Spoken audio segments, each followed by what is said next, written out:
और बड़भागी इसलिए हो कि तुझे तेरे कुल का कलंक धोने वाली, कुल का क्या तेरा कृत्य का कलंक धोने वाली तुझे पत्नी सुनीति मिली है। भाग्यशाली हो इसलिए कि तुमको पुत्र के सही अर्थ में पुत्रत्व को सिद्ध करने वाला पुत्रनाम नरका तस्मात् त्रायते इति पुत्र। पुत्र वही जो नरक से दे पितरन को त्राण। तो तुम भाग्यशाली हो, नरकों से त्राण पाने वाला भी और नरकों से त्राण दिलाने वाला भी पुत्र पैदा हुआ है, तुम भाग्यशाली हो। गुरुदेव तसल्ली हो गई, सांत्वना हो गई। ध्रुव भूखे नहीं मरेगा और ध्रुव मरेगा नहीं, विद्यमान रहेगा। एक जिज्ञासा और उठ रही है, बोलो क्या जानना चाहते हो? कहा कि मेरी जिंदगी में मेरी आंखों के सामने मेरा ध्रुव आएगा, मैं उसे एक बार अपने प्यार भरे स्निग्ध नेत्रों से देख सकूंगा। नारद जी ने कहा कि आएगा, अवश्य आएगा। कब तक आएगा? बोले गिनते रहो, 6वां महीना पूरा होते होते ध्रुव तेरे सामने हो। मुहूर्त भी निकाल दी। बोले कि हरि की अविचल भक्ति से कुल की कीर्ति बढ़ाए, होकर पूर्ण काम ध्रुव शीघ्र मिलेगा आए। राजन, ध्रुव नहीं शिशु सामान्य, ये साधारण शिशु नहीं है। ध्रुव नहीं शिशु सामान्य, इसे तुम पुरुष अलौकिक जान। हाँ, ध्रुव नहीं शिशु सामान्य, से तुम पुरुष अलौकिक जान। इसे जानो युग पुरुष महान, इसे जानो युग पुरुष महान। पायो अचल लोक ध्रुव लोक, भक्त ध्रुव धर के हरि को ध्यान। पायो अचल लोक ध्रुव लोक, भक्त ध्रुव धर के हरि को ध्यान। तो आपके ठाकुर जी सोच सकते हैं कि बड़ा कठोर है, इसलिए आज वाणी को यहीं विराम दे रहा हूँ। भैया से अनुमति चाहूँगा कि इसी प्रसंग को कल भी पिष्ट पेषण करूं, है? अवश्य। बात है ना पूरी, उस भोजपुरी भाषा में कहावत है कि थोड़े थोड़े खाएं न मरी न मोटाएं। Diet control act, diet control act आजकल बहुत ज्यादा लागू हो रहा है। खुराक कम करिए, पेट घटाइए और वेट घटाइए। तो इतनी खुराक लीजिए जितनी रुचे और पचे, और फिर हमारा वजन चिंताजनक न हो। वैसे तो खुराक दो तरह की होती है, एक शरीर की, भोजन पानी दूध फल इत्यादि, और एक आत्मा की।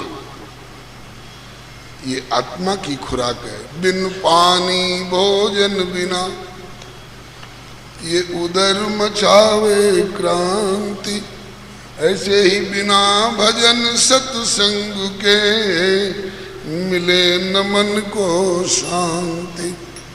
भैया कल भी इसी प्रसंग को आगे निवेदन कर लूं, अनुमति दे रहे हैं बस।